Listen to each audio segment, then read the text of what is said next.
The number one cause of warping and cracking is undried lumber. So if you're drying the wood properly, that really shouldn't be much of an issue. The second problem, especially when people are trying to make their own tables, is they don't finish the bottom.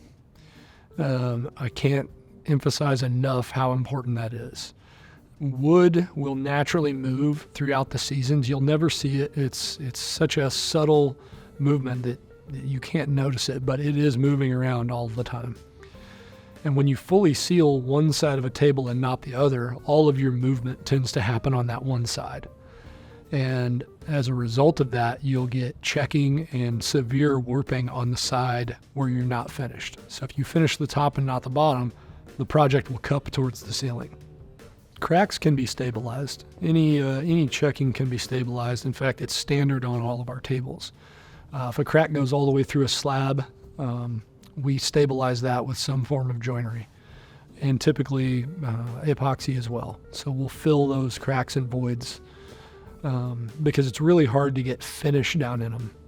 And if it's a big crack or a big open area, sometimes we'll leave that open because we can actually get finish in there. We still stabilize it with some form of spline or butterfly joint.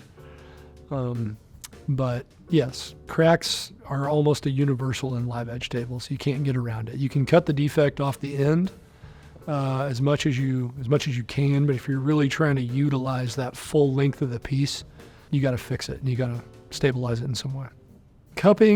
Warping and cupping are, again, almost always the result of the wood not being properly dried. But it could also be that the wood wasn't properly glued together. So when you're making multiple board glue up tables, the rule of thumb is to alternate the grain. So smiley faces and frowny faces. If the grain's going this way on board 1, you need to go this way on board 2. And you alternate that over the course of all the boards that you put in there, and they will have a tendency to pull against one another.